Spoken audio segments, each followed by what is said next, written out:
ஹல்லேலூயா. ஆமென், ஆமென். இயலாய்மை. என் வாழ்க்கையில் என்னை சிருஷ்டித்திருக்கிறார், என்னை ரட்சித்திருக்கிறார், என்னை அழைத்திருக்கிறார். அவருக்கு தெரியாதா? பிலதெல்பியா சபையை பார்த்து உனக்கு கொஞ்சம் பலன் இருக்குன்னு சொல்ல காரணம் என்னன்னா, அதுக்கு எவ்வளோ பலன் இருக்குன்னு அவருக்கு தெரியும். பேதுருவை பார்த்து, பேதுரு இப்போ நான் போகிற இடத்துக்கு நீ என்ன செய்யக்கூடாது, வரக்கூடாதுன்னு சொல்கிறான்னு தெரியும். இந்த இடத்துல வந்தால் இவன் விழுந்துருவான். ஆமாம், அவருக்கு தெரியுங்க, எனக்கு தெரியாது. என்னை பற்றி அவருக்கு தெரியும். ஹல்லேலூயா. சத்துரு நம் இயலாய்மையை நம்மில் சொல்லுவது நம்மை தளர பண்ண. அதே நேரத்தில் நாம் நம்முடைய இயலாய்மையை கர்த்தரிடத்தில் சொல்லும்போது அங்கே தான் நம்முடைய பலனே இருக்கு. அதை நான் எப்படி சொல்ல விரும்புகிறேன், சத்துரு உங்கள் இயலாய்மையை உங்கள்கிட்ட சொல்லும்போது உங்கள் இயலாய்மையை நீங்கள் யார்கிட்ட சொல்லுங்கள், கர்த்தர்கிட்ட சொல்லுங்கள். மோசே கிட்ட கர்த்தர் பேசுகிறார். பேசி பேசி பேசி பேசி ஒரு கட்டம் வரும்போது மோசே தன்னுடைய இயலாய்மையை, தன் இயலாய்மை என்று சொல்லும்போது தன்னுடைய பலவீனம் யார்கிட்ட சொல்கிறார் அப்படின்னா ஆண்டவர்கிட்ட சொல்கிறார். யாத்திராகமம் 4வது அதிகாரம் 10வது வசனம். அப்பொழுது மோசே கர்த்தரை நோக்கி, ஆண்டவரே, ஆண்டவரே, முன்னாவது, இந்த வார்த்தை தான் நல்ல கவனிக்கும், இதற்கு முன்னாவது தேவரீர் உமது அடியானோட பேசினதற்கு பின்னாவது, பேசினதுக்கு பின்னாவது நான் வாக்கு வல்லவன் அல்ல, நான் வாக்கு வல்லவன் அல்ல, நான் திக்குவாயும் மந்தனாவும் உள்ளவன் என்று. என்ன தன்னுடைய பலவீனத்தை, அதாவது நம்ம பல நேரத்தில் நம்முடைய எண்ணம் தான் மோசேயினுடைய இந்த வார்த்தை. அதாவது நீங்கள் என்கிட்ட பேசினதுக்கு பின்பு நான் எப்படி இருக்கிறேன்னு தெரியுமா, நீங்கள் என்கிட்ட பேசுறதுக்கு முன்னாடி எப்படி இருந்தேனோ அப்படியே தான் இருக்கிறேன். அதான் இதற்கு முன்னாவது, அதாவது உங்களுக்கு எனக்கு சம்பந்தமே இல்லாமல் இருந்தில்ல, அப்போ நீர் என்னோடு பேசினதற்கு பின்பாவது நான் வாக்கில் வல்லவன் அல்ல, நான் திக்குவாயும். அதுக்கு கர்த்தருடைய பதிலை பாருங்க. அப்பொழுது கர்த்தர் அவனை நோக்கி, மனுஷனுக்கு வாயை உண்டாக்கினவர், மனுஷனுக்கு வாயை உண்டாக்கினவர் யார்? ஊமையனையும் செவிடனையும் பார்வை உள்ளவனையும் குருடனையும் உண்டாக்கினவர் யார்? கர்த்தராகிய நான் அல்லவா? அதை ஒரே லைன்ல சொல்லணும்னா, உன்னை இப்படி வச்சிருக்கிறது யாரு தெரியுமா? வெறும் நான் இல்ல, கர்த்தராகிய என்னை இப்படி வச்சிருக்கிறதற்காக. ஏன்னா இந்த இயலாய்மை அவர் முழுமையாய் செயல்படுவதற்கான பிளாட்ஃபார்ம். நம்ம நிறைய காரியத்தை அவர் விழுந்து விழுந்து கேட்பார். ஆனால் சில காரியத்தை சொல்லும்போது சோத்திரம். அதாவது சில பிள்ளைங்க சில காரியங்கள் பிள்ளைங்களுக்கு வாங்கி கொடுக்கக்கூடாது, அந்த பிள்ளைங்களுடைய நன்மைக்காக வாங்கியே கொடுக்கக்கூடாதுன்னு சொல்லிட்டு பெற்றோர் மனசில் தீர்மானிச்சுட்டு இருப்பாங்க. மற்றபடி பிள்ளைங்கிட்ட நல்லா பேசிகிட்டு இருக்கும்போது அந்த டாபிக் வரும்போது அந்த பெற்றோர் வேறு ஏதாவது காரியத்தில் கொஞ்சம் பிஸியாக இருக்கிற. அப்புறம் பல நேரத்தில் நம்முடைய ஜெபம் அப்படி தான் இருக்கும். அவ்வளோ நேரம் மகனே சொல்லு, மகனே, ஒருவனை அவன் தாய் தேற்றுவது போல நீ இடுப்பில் வைத்து சுமக்கப்படுவாய், மடியில் வைத்து தாளாட்டப்படுவாய். அப்போ எனக்கு அது வாய்ந்தாங்க. ஸ்தோத்திரம் ஆண்டவரே. ஆமென். ஆண்டவர் சொல்றாரு, வாயை உண்டாக்கினவர் யார்? அடுத்த வார்த்தை, ஊமையனையும் செவிடனையும் பார்வையுள்ளவனையும் குருடனையும் உண்டாக்கினவர் யார்? 12வது வசனம். ஆதலால் நீ பாரு, உன்னை நான் தான் இப்படி வச்சிருக்கிறேன். ஆதலால் நீ போ.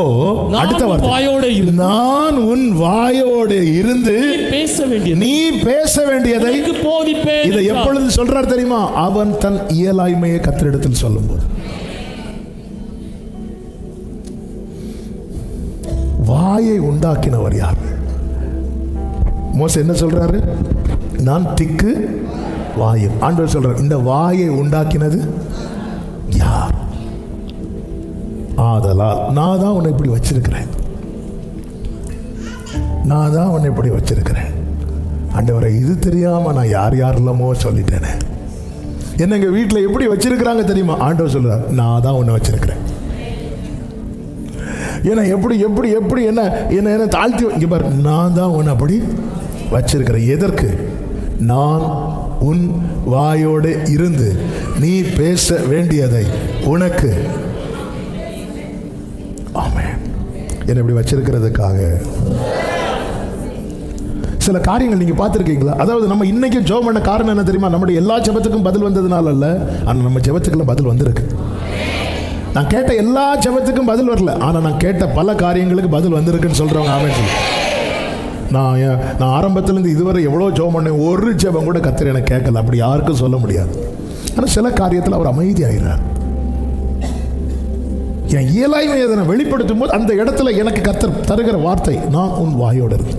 தாவீதை பாருங்க, தாவீது ஆண்டவர்கிட்ட தன்னுடைய இயலாய்மையை சொல்றார். சங்கீதம் 69:5 தேவனே நீர் என் புத்தியினத்தை அறிந்திருக்கிறீர். ஆண்டவரே, என்னுடைய ஃபூலிஷ்னஸ் உங்களுக்கு தெரியும். ஆண்டவரே, என் புத்தியினம் உங்களுக்கு தெரியும். புத்தியினம் என்ன? ஃபூலிஷ்னஸ்னா என்ன? செய்கிறது அவ்வளோ முட்டாள்தனம். இதை யார்கிட்ட சொல்றா? தாவீது ஆண்டவர்கிட்ட சொல்ற. நம்முடைய இயலாய்மை நம்ம சொல்றோம் தெரியுமா, அதுதான் நம்முடைய ஸ்ட்ரென்த்து. ஆனால் நம்முடைய இயலாய்மையை நம்ம வேற யார்ட்டும் என்ன செய்யக்கூடாது, சொல்லக்கூடாது. நம்மளே சத்துருவுக்கு என்ன செய்யறோம்னு எரை போட்டு கொடுக்குறோம். கர்த்தர்கிட்ட சொல்லு, கர்த்தருடைய சமூகத்தில் சொல்லு. இதே தாவீதை குறித்து வேதம் சொல்லுகிறது. 1 சாமுவேல் 18:14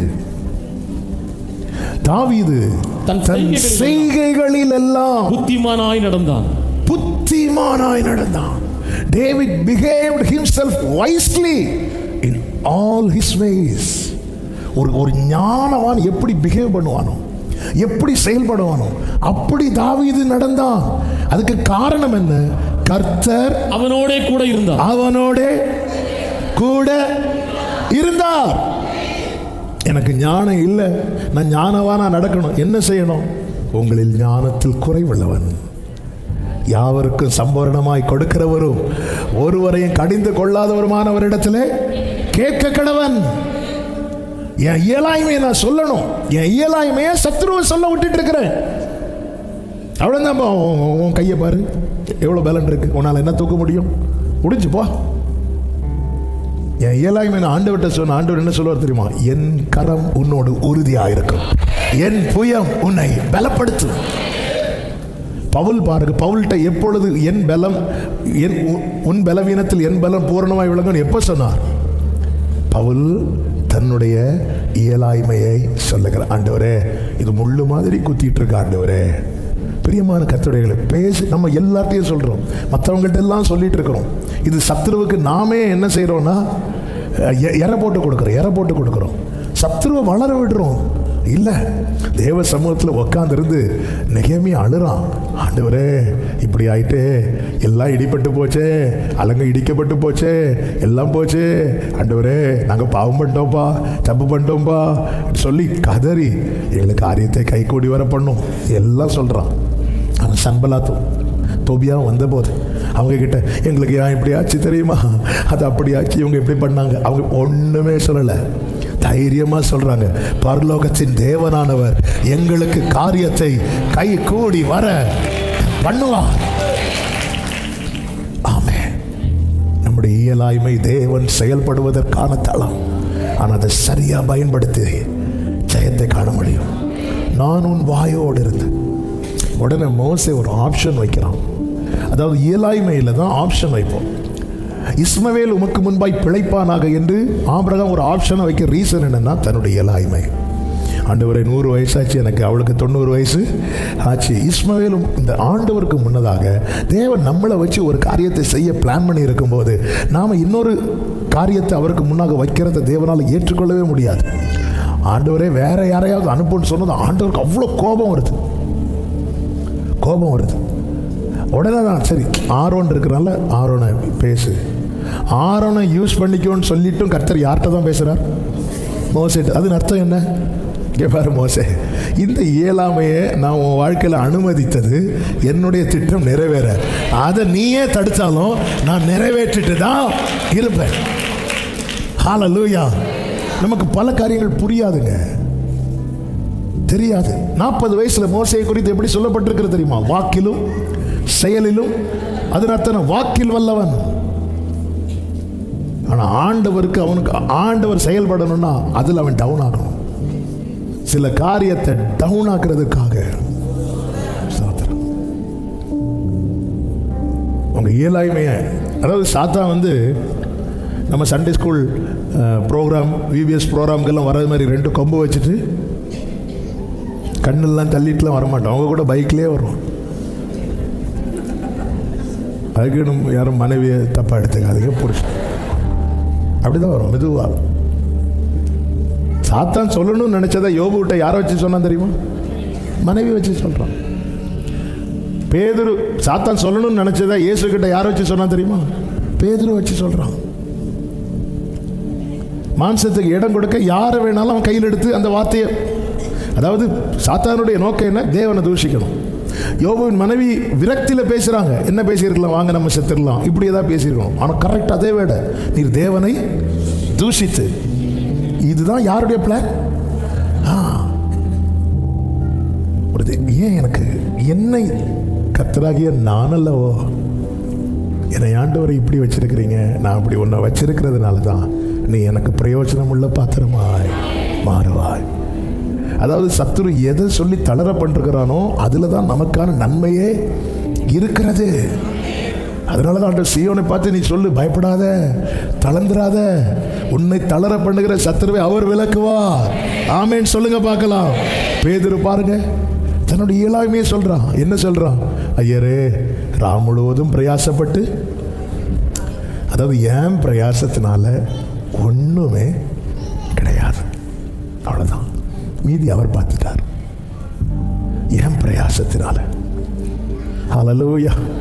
இனி ஒண்ணுமே என்னால் ஒன்றும், அதாவது இந்த வார்த்தை நல்லா கவனிக்கணும். இது சோம்பேறிகளுக்கான வார்த்தை கிடையாது. இது எதுவுமே நைட்டு ஃபுல்லாக தூங்கிட்டு ஆண்டவரே ரா முழுவதும் பிரயாசப்பட்டோம் நல்ல கனவு, அப்படி கிடையாது. இவன் முயற்சிக்கிறான், விடிய விடிய முயற்சி. அதாவது ரா முழுவதும் பிரயாசப்பட்டுட்டு வந்து நின்று விரக்தியில் போட்டை போட்டுட்டு போகாமல் வலையை அலசிட்டு இருக்கிறான். தன் வேலையில் ஜாக்கிரதையாக இருக்கிறவன் ராஜாக்களுக்கு முன்பாக நிற்பான். நைட்டு ஃபுல்லாக ஒன்றுமே இல்லை, காலையில் பார்த்தா வலையை என்ன பண்ணிட்டு இருக்கிறான்? அலசிட்டு இருக்கிறான். என்ன கிடைச்சி போயது? அப்போயும் அந்த வலையை பிடிச்சி அலசிட்டு இருக்கிறான். பிரயாசப்பட்டு ஒன்றும் இல்லை. அதே படகுல, அந்த படகுல, ஹல்லேலூயா. என் இயலாவி இன்னொருத்த வந்து சொல்றதுக்கு நான் இடம் கொடுக்கக்கூடாது. பேதுரு இது சொல்லாமல் போட்டை போட்டுட்டு போயிட்டான்னு வைங்களேன், வீட்டில் சொல்லிட்டு இருப்பாங்க, எதுக்கு போய், ஏன் போய்.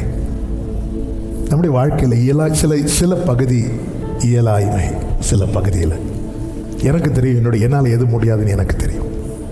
உங்களுக்கு தெரியணும் உங்களால் எது முடியாது. ஆமென். உங்களுக்கு தெரியுதா? தெரியுமா இது என்னால் முடியுமா முடியாதா? உடனே நான் என்ன பண்ண தெரியுமா? என்கிட்ட பேசிகிட்டு இருக்கிறார்ல, அவர்கிட்ட நான் கொட்டணும், அதை கொட்டணும். ஏன்னா நாளைக்கு நான் யாரை எதிர்க்க போகிறேன்? பார்வோனை எதிர்க்க போகிறேன். பார்வோனின் வல்லமையை எதிர்க்க போகிறேன். அந்த இடத்துல நான் போய் நிற்கும் போது நல்ல கவனிங்க, மோசே போய் நிற்கிறான்ல, ஒரு நாளாவது இந்த பார்வோன் மோசையை பார்த்து திக்குவாயினேன்னு கூப்பிட்டானா? இல்லை. ஏன்? அந்த இயலாய்மையில யார் இருக்கிறா தெரியுமா? கர்த்தர் இருக்கிறார். ஹல்லேலூயா, ஹல்லேலூயா, ஆமென். இந்த மோசே, தாவீது புத்திமானாய் நடக்கிறதை யார் கண்டானா? சவுல் கண்டானா? சவுலுக்கு முன்னாடி ஒரு நாளாவது ஒரு ஃபூலிஷான ஒரு காரியத்தை தாவீது செய்ய வச்சார் ஆண்டவர்? இல்லை. ஏன்? அவன் இயலாய்மை. அவர்கிட்ட சொல்ல, ஆண்டவரே என் புத்தின்னா உங்களுக்கு தெரியும், நான் எவ்வளவு மடத்தனமாக செய்வேன்னு உங்களுக்கு. இப்படியெல்லாம் நம்ம ஜெபம் பண்ணியிருக்கிறோமா? நம்ம ஜெபம் என்ன? அந்த லார்ட்ஸ் பிரேயரை காணாமடிச்சு பரலோகத்தில் இருக்கிற எங்கள் பிதாவே உடைய நாமம், அதெல்லாம் மெதுவாக சொல்லிட்டு எங்களுக்கு வேண்டிய ஆகாரத்தை எங்களுக்குண்டு அதை அழுத்தி நீளமாக சொல்லி, ஆண்டவரே என் மடத்தனம் உங்களுக்கு தெரியும்பா, என் புத்தி. இன்னொரு சங்கீதத்தில் சொல்லுவார் பாருங்க, ஆண்டவர் அக்கிரம விஷயங்கள் என்னில் மிஞ்சி வல்லமை கொள்ளது. சில காரியங்களை நான் செய்யவே கூடாதுன்னு நினைச்சாலும் அது என்னில் மிஞ்சி வல்லமை கொள்ளது. அது என்ன செய்ய வைக்குது? இப்படியெல்லாம் தாவீது ஓப்பனாக பேசி தான் விடுவிக்கப்பட்டான். இதுதான் உண்மை. நம்ம சொல்கிறோம், ஆண்டவர் இந்த காரியம் என்னில் மிஞ்சி என்னை பிடிக்குது, என்னை இது செய்ய வைக்குது. பைபிள் அதுதாங்க நமக்கு காண்பித்து தருகிறது. அதுதான் விழுந்தவன் எழுந்திருக்கிறது இல்லையோ. நம்ம என்ன நினைக்கிறோம், அவ்வளோதான், இது முடியாது, இந்த காரியத்தில் விடவே முடியாது. கடந்த சில வாரத்துக்கு முன்னாடி ஒரு தம்பி ஃபோன் பண்ணி இப்படி என்னால் குடிய விடவே முடியலை. அப்படி இல்லை தம்பி, அது விடணும்னு நினச்சா என்ன பண்ணலாம், விடலாம். நான் நினைக்க மாட்டேங்கிறேனே. நான் வைக்கட்டா தம்பி,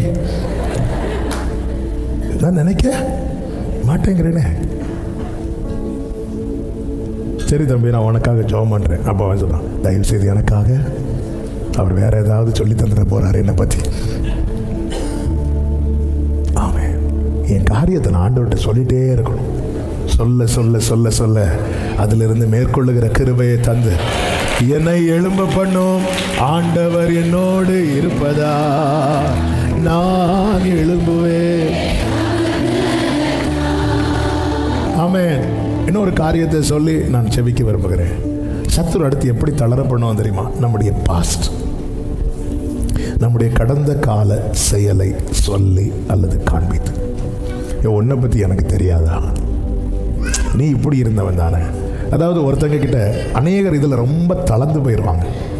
சிலர் அந்த ரட்சிக்கப்பட்ட, அதாவது இயேசுவின் அன்பை ருசித்த, ஃப்ரெஷ்ஷாக ருசித்த ஆரம்பத்தில் போய் ஒருத்தங்க கிட்ட போய் அன்பை சொல்லும்போது பண்ணதெல்லாம் பண்ணிட்டு இப்போ வந்துட்டான் மோசையா, அவ்வளோதான், உடனே அடுத்த தீர்மானம், இன்னும் யார்கிட்டையும் ஆண்டவரை பற்றி சொல்ல மாட்டேன். இப்படி தான் பிரதான ஆசாரியனாகிய யோசுவா கர்த்தருக்கு முன்பாக நிற்கும்போது அவனுக்கு விரோதம் செய்ய சாத்தான் அவனது வலது பாரிசத்திலே வந்து நிற்கிறான். நீ இப்படி பண்ணவன் தானே, நீ இப்படி பார்த்தவன் தானே, நீ இப்படி சுத்தினவன் தானே, நீ இப்படி செஞ்சவன் தானே. எந்த இடத்துல சத்துரு நம்முடைய செயலை சொல்லி தளர பண்ணுகிறானோ அந்த இடத்துல ஒரு தேவ பிள்ளை அவருடைய செயலை சொல்லி ஜெயிக்கணும். உண்மைதான், நான் அப்படி இருந்தது உண்மைதான், அப்படி நடந்தது உண்மைதான். அக்கினிக்குட்பட்டிருந்த என்னை அக்கினி நின்று அவர் தப்புவித்து இதோ அவருடைய சமூகத்திலே ஆசாரியனா ராஜாவாய் நிற்க வைத்த அவருடைய இரக்கத்துக்கு, அவருடைய கிருபைகளுக்கு ஹல்லேலூயா. சத்துரு விரோதம் செய்ய நிற்கும் போது கர்த்தர் சாத்தானை கடிந்து கொண்டு என்ன சொன்னார் தெரியுமா? அவன் அக்கினி நின்று, அதன் அர்த்தம் என்ன? அவருடைய செயலை சொல்லுகிறார், அவர் செயலை சொல்லுகிறார், அவருடைய செயல் அங்கே சொல்லப்படுகிறது. உண்மைதாங்க, நீங்க சொன்னதெல்லாம் உண்மைதான். அப்படிப்பட்ட என் வாழ்க்கையில் கர்த்தர் செய்தது என்ன தெரியுமா? போன வாரத்தில் ஃபாஸ்டிங் ப்ரேயரில் சண்டே சொன்னதை ரிப்பீட் பண்ணுறேன். என் வாழ்க்கைக்கு கிடைக்க வேண்டிய தண்டனையை அவர் ஏற்றுக்கொண்டு அவர் வாழ்ந்த வாழ்க்கைக்கு கிடைக்க வேண்டிய நீதியை எனக்கு தந்தது அவருடைய கிருபை. ஹல்லேலூயா. ஆமென், ஆமென். பிரியமான கர்த்தருடைய நம்முடைய பாஸ்ட், எது பாஸ்ட்னா என்ன? முடிந்தது, கடந்த காலம். அதன் அர்த்தம் இப்போ அந்த கிரியை என்கிட்ட இல்லை, இது ரொம்ப முக்கியம். இப்போ நான் அதை செஞ்சிட்டு இருக்கிறேன்னு அது கடந்த கிரியை இல்லை. இப்போ ப்ரெசண்டாக இருக்கு, ப்ரெசண்டாக இருக்கிறத அவன் சொல்ல மாட்டான், அவன் அமைதியாக இருப்பான். ஏன்னா நம்ம என்ன பண்ணிட்டு இருக்கிறோம், செஞ்சிட்டு இருக்கிறோம். பாஸ்ட்டை சொல்கிறான்னா நம்ம கிட்ட என்ன இல்லது, செய்யலை, நம்மளை செய்ய வைக்கிறதுக்காக சொல்கிறான். இதை விட நான் ரிப்பீட் பண்ணுறேன், ஒருத்தர் பாவத்தில் தொடரும் போது சத்துரு அமைதியாக இருக்கும். ஆமாம், பாவத்தை விடும்போது அந்த பாவத்தை குறித்த நினைவை திரும்ப திரும்ப கொண்டுட்டு வரும், செய்ய வைக்க தூண்டிகிட்டே இருப்பான். அது பாஸ்ட். கடந்ததை நினைத்து நடந்ததை கர்த்தர் புதியன இந்த பிரதான ஆசாரியன் யோசுவா வாழ்க்கையில் நடந்தது போல உங்க வாழ்க்கையில் நடக்குதுன்னு புரிஞ்சுக்கோங்க. இந்த பாவம் என்னுடைய கடந்த காலம்தான், இது என்னை விட்டு அகற்றிப்பட விட்டது. சத்துரு என்ன செய்யறானா, கொண்டு வரான். ஏய், இப்படி பாத்தியா, இந்த அழுக்கு வஸ்திரம் இருக்கு பாத்தியா, அது இருக்கு பாத்தியா, இது இருக்கு பாத்தியா. ஆண்டவர் சொல்றாரு, இவன் அக்கினி நின்று நான் இவனை தப்பிச்சிட்டேன். இந்த அழுக்கு வஸ்திரத்தை மாத்துறது எனக்கு ஒரு மேட்டரே கிடையாது. அப்படி சொல்லிட்டே சொல்றாரு, சுத்தமான பாகை. அந்த சகரியா 3வது அதிகாரம் 3வது வசனத்தை வாசிங்க. யோசுவாவெனில் அழுக்கு வஸ்திரம் தரித்தவனாய் தூதனுக்கு முன்பாய் நின்றிருந்தான். 4வது வசனம், அவர் தமக்கு நோக்கி இவன் மேல் இருக்கிற அழுக்கு வஸ்திரங்களை களைந்து போடுங்கள் என்றார். எங்க அக்கினி நின்று தப்பு வைக்கிறது பெரிய விஷயமா, அழுக்கு வஸ்திரத்தை மாத்தி புது ட்ரெஸ் போடுறது பெரிய விஷயமா?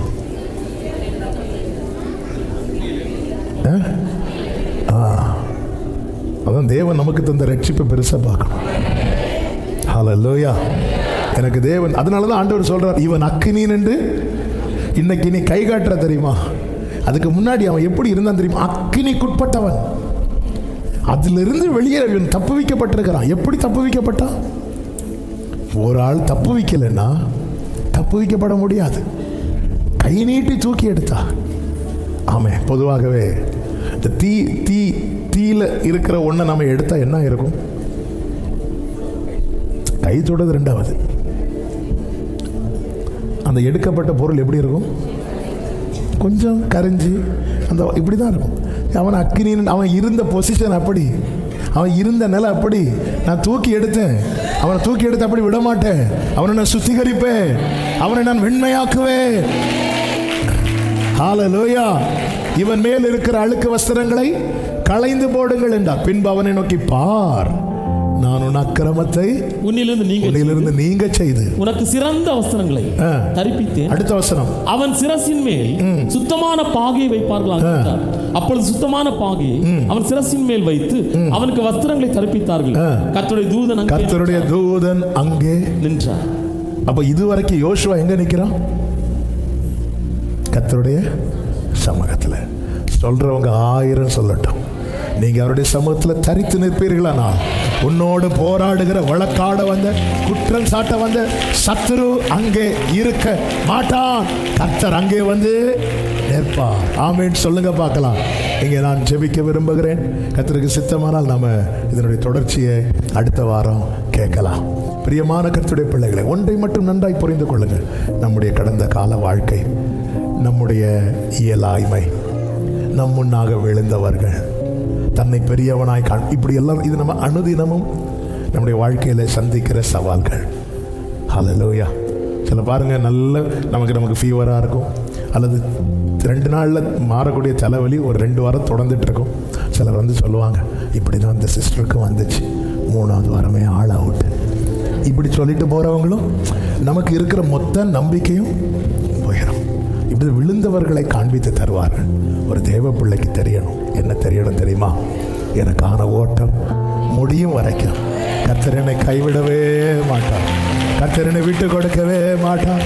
ஆமென் சொல்லுங்க. அப்படியே முழங்கார் படியிட முடிந்தால் முழங்கார் படியிட்டு, இயேசுவை நம்புவே, நாளெல்லாம் நான் பின்பற்றுவே, என்னை வெட்கப்பட்டு போ. இயேசுவை நம்புவேன், இயேசுவை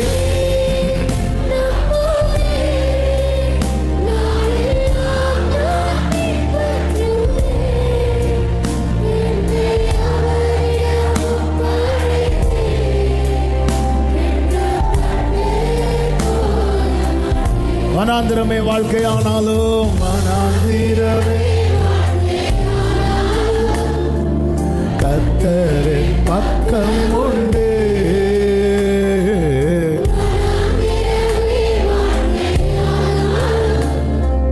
கர்த்தரின் பக்கம் வேண்டியதை அவர் பார்த்துக் கொள்வார். நம்பி நான் முன் செல்வேன். ஆமென். வேண்டியதை அவர் நம்பி நான் முன் செல்வேன். கைகளை உயர்த்தி சொல்லுவோம், இயேசுவை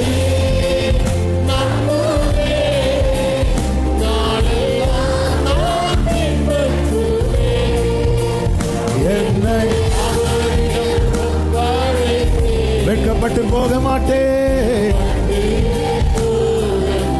இயேசுவை நம்புவேன்.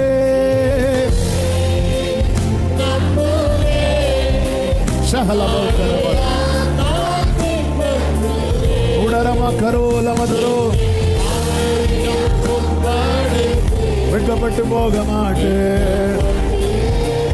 கைகளை சேர்த்து ஹல்லேலூயா பாடி முடிக்கலாம்.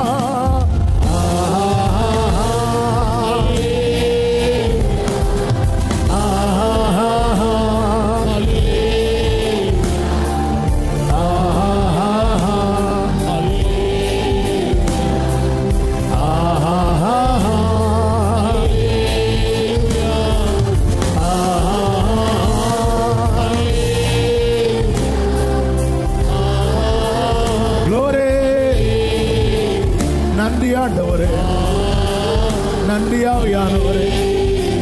ஆமென். நல்ல கரங்களை தட்டி தேவனுக்கு மகிமை. முழு பலத்தோடு, முழு பலத்தோடு. ஆமென், ஆமென். பரிசுத்த பிதாவை, நல்ல தகப்பனை நன்றியோடு துதிக்கிறோம். இதனால் காலை வேளையில் உங்கள் சமூகத்தில் எங்களை கொண்டு வந்து பாட, துதிக்க, ஆராதிக்க, ஜெபிக்க வைத்த தயவுக்காக நன்றி. எங்களோடு பேசினீர். எங்கள் இயலாய்மையை சத்துரு சொல்லி தளர பண்ணும்போது அந்த இயலாய்மையில் நீர் செயல்பட்டு எங்களை மகிழ பண்ணுகிற தேவன்.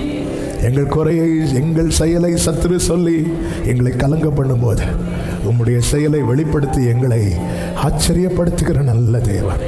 எங்கள் முன் விழுந்தவர்களை சத்துரு சொல்லி தளர பண்ணும்போது உம்மால் விழுந்தவர்கள் எழுப்பப்பட்டதை நீர் காண்பித்து எங்களை பலப்படுத்துகிற கிருபைகளுக்காய் நன்றி அப்பா. இந்த சத்துருக்களை நீர் விலக்கிவிட்டீர், ஆக்கினை அகற்றிவிட்டீர். உமக்கு ஸ்தோத்திரம். ஒவ்வொருவரை பலப்படுத்தும், சமாதானத்தோடு அனுப்பும், சாட்சியாய் கொண்டு வரோம். எல்லா மகிமை, கனம், துதி, ஸ்தோத்திரங்கள் ஒருவருக்கே செலுத்துகிறோம். இரட்சகர் இயேசு கிறிஸ்துவின் நாமத்தில் பிதாவே, ஆமென். சேர்ந்து சொல்லுவோம். என் ஆத்துமாவே கர்த்தரை ஸ்தோத்திரம், என் ஆத்துமாவே கர்த்தரை ஸ்தோத்திரி. கர்த்தர் செய்த சகல உபகாரங்களை மறவாதே. ஆமென். நம்முடைய கர்த்தராகிய இயேசு கிறிஸ்துவின் கிருபையும், பிதாவாகிய தேவனுடைய அன்பும், பரிசுத்த ஆவியானவருடைய ஐக்கியமும் சிநேகமும் பாதுகாவலும் நம் அனைவரோடும் எல்லா பரிசுத்தவான்களோடு கூட கர்த்தருடைய வருகை மட்டும் தங்கியிருப்பதாக. ஆமென். ஹல்லேலூயா. God bless you. கர்த்தர் உங்களை ஆசீர்வதிப்பாராக. ஆமென்.